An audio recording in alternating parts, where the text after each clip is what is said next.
नमस्कार, मैं प्रदीप हूँ। आप फेयर ऑब्जर्वर हिंदी देख रहे हैं। वरिष्ठ लेखक गैरी ग्रेपो का एक आर्टिकल हमारे सामने है, जिसका शीर्षक है ईरान समझौता, एक गैर जरूरी जंग का बुरा अंजाम। आज इसी आर्टिकल पर हम बात करेंगे।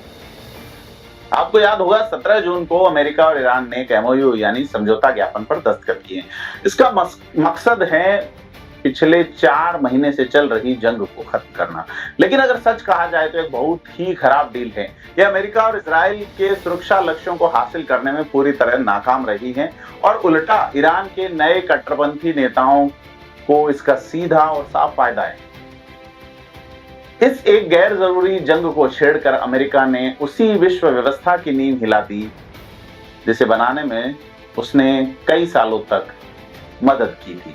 इस पूरी डील में इजराइल की स्थिति आप देखिए। युद्ध के पहले दिन से इजराइल अमेरिका का साझेदार था, लेकिन इस डील की बातचीत में उसे शामिल तक नहीं किया गया। उसने इस पर दस्तखत भी नहीं किए हैं।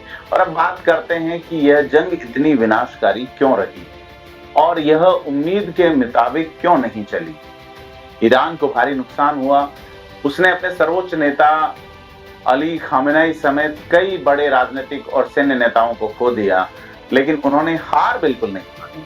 इसके बजाय मारे गए नेता के बेटे मुज्तबा खामेनेई और इस्लामिक रिवॉल्यूशनरी गार्ड कॉर्प्स यानी IRGC के और भी ज्यादा कट्टर नेताओं ने कमान संभाल ली।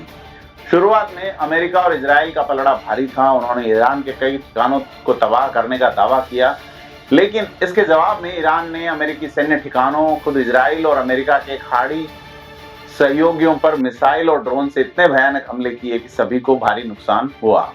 और फिर ईरान ने अपना सबसे बड़ा पत्ता चला। उसने हॉर्मुज जल डमरूमध्य यानी स्ट्रेट ऑफ हॉर्मुज को बंद कर दिया। दुनिया का लगभग 20% तेल यहाँ से गुजरता है। इसके बंद होते ही दुनिया और खास करके अमेरिकी राष्ट्रपति डोनाल्ड ट्रंप के पास घुटने टेकने के अलावा कोई चारा नहीं बचा। ईरान ने यह साबित कर दिया कि दुनिया को झुकाने के लिए उसे सच में परमाणु हथियारों की कोई जरूरत ही नहीं है। अब आप देखिए, आखिर डोनाल्ड ट्रंप और इजरायली प्रधानमंत्री बेंजामिन नेतन्याहू से इतनी बड़ी गलती हो कैसे गई। इसके 2 मुख्य कारण गैरी ग्रेपो बताते हैं। पहला, 20 सालों में अमेरिकी रक्षा विभाग, स्टेट डिपार्टमेंट और CIA ने जितने भी वॉर गेम्स या युद्ध अभ्यास किए हैं, उन सब में साफ था कि जंग शुरू होते ही ईरान इस जलमार्ग को बंद कर देगा। डोनाल्ड ट्रंप ने सच्चाई को पूरी तरह नजरअंदाज कर दिया, जो कि कोई भी अमेरिकी सैन्य अधिकारी या राजनयिक अच्छे तरीके से जानता था। दूसरा कारण रहा, ट्रंप और नेतन्याहू ने ईरान की सेना पर हमला किया, जो उनकी असली कमजोरी थी ही नहीं। ईरान की असली कमजोरी थी उनकी जर्जर, भ्रष्ट और महंगाई से जूझ रही अर्थव्यवस्था। बीते 10-15 सालों में ईरान की जनता ने इसी गिरती अर्थव्यवस्था और सरकार की नाकामी के खिलाफ सबसे ज्यादा प्रदर्शन किए हैं।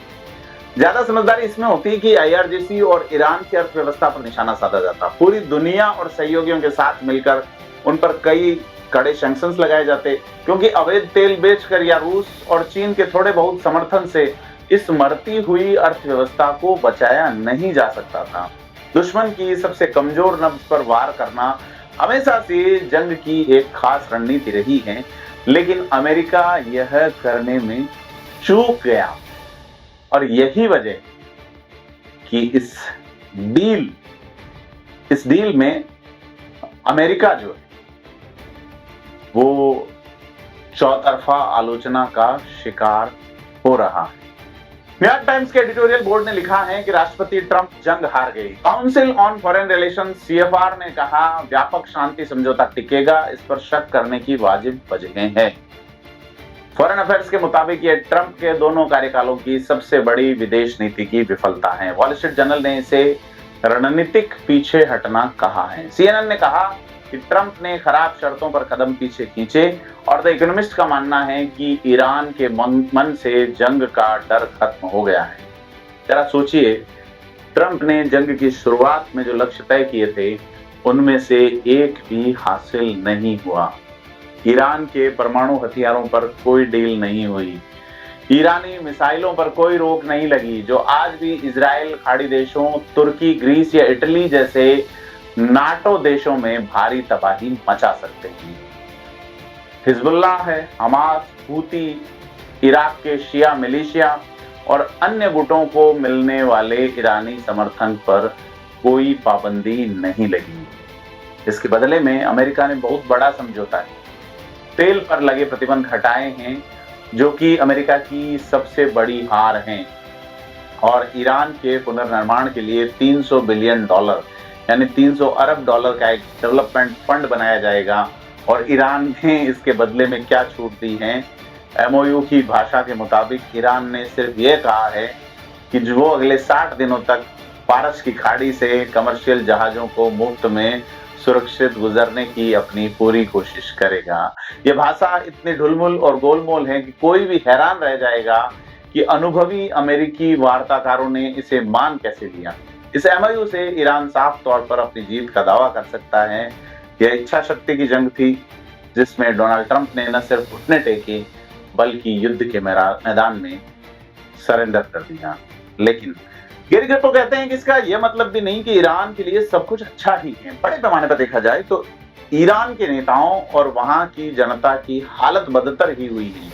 उनकी अर्थव्यवस्था और सैन्य नागरिक बुनियादी ढांचे को जो भारी नुकसान पहुंचा है, उसे ठीक करने में साल और अरबों डॉलर लगेंगे। जब तक ईरान अपनी इकोनॉमी को बाकी दुनिया के साथ नहीं जोड़ता तो कहीं नहीं पहुंचने वाला है। और अमेरिका द्वारा दिया जाने वाला यह डेवलपमेंट फंड भी उन्हें ज्यादा काम नहीं आएगा, क्योंकि ईरान को याद रखना चाहिए कि ट्रंप अपने ही लोगों से किए गए वादे पूरे नहीं करने के लिए जाने जाते हैं। तो आप तो उनसे वार लड़ चुके। तो अब बात करते हैं उनकी, जिनका इस एमओयू में कोई जिक्र नहीं।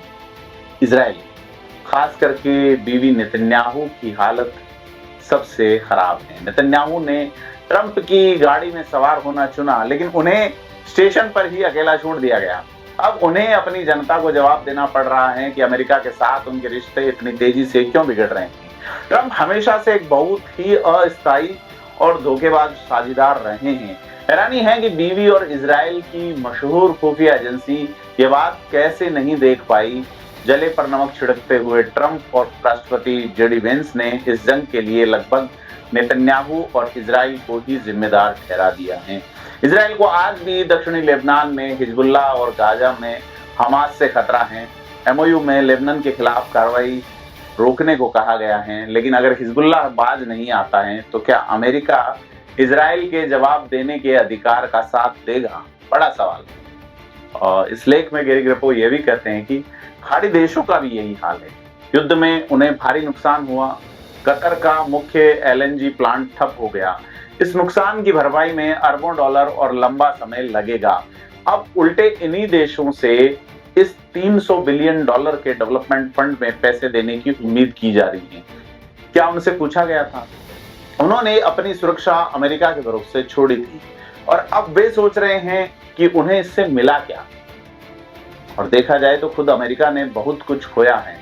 इस जंग में 13 अमेरिकियों की मौत हुई है। हथियारों का भंडार पूरी तरह खत्म हुआ है, जिसे फिर से भरने में सालों लगेंगे। अब यूक्रेन, ताइवान, नाटो और एशिया में बैठे अमेरिका के सहयोगी पूछ रहे हैं कि क्या वे भविष्य में अमेरिका के समर्थन पर भरोसा कर सकते हैं।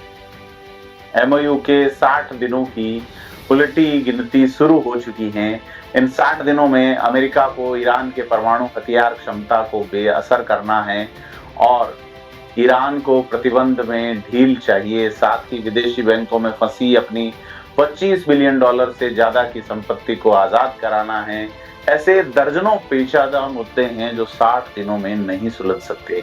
याद रखिए 2015 में जेसीपोआ समझौते में बातचीत करने में अमेरिका, ईरान और बाकी 6 देशों को 2 साल से ज्यादा का वक्त लगा था। वो समझौता 159 पन्नों का था, जबकि यह एमओयू सिर्फ 2 पन्नों का है। यह विश्वास करना मुश्किल है कि इस जल्दबाजी में हो रही बातचीत से कोई पक्का नतीजा निकलेगा। तो असल में अमेरिका महाशक्ति के जाल में फंस गया। उसे लगा कि उन्नत हथियारों से वो एक छोटी सी जंग जीतकर ईरान को झुका देगा, लेकिन उसने खुद को एक ऐसे युद्ध में पाया जहां ईरान अपनी इस्लामिक क्रांति को बचाने के लिए अपना सब कुछ दांव पर लगाने को तैयार था। यह अमेरिका के लिए आज के दौर का वियतनाम साबित हुआ है। हेनरी किसिंजर ने भी वियतनाम के बारे में ठीक यही सवाल पूछा था कि एक तीसरे दर्जे की सेना अमेरिका की बेजोड़ ताकत का मुकाबला कैसे कर सकती है। ट्रंप ने एक ऐसी जंग शुरू की जिसे वो इसकी कीमत, संसाधनों और समय के हिसाब से खत्म करना नहीं चाहते थे। उन पर भारी राजनीतिक दबाव था और ईरान के नेताओं और IRGC के लिए न के बराबर वो दबाव रहा। तेहरान ये जानता था और पूरी तरह तैयार था, लेकिन ट्रंप ने युद्ध से पहले दी गई हर सलाह को अनसुना कर दिया। तो नतीजा क्या निकला? मिडिल ईस्ट और ग्लोबल इकोनॉमी पूरी तरह बदल चुकी है।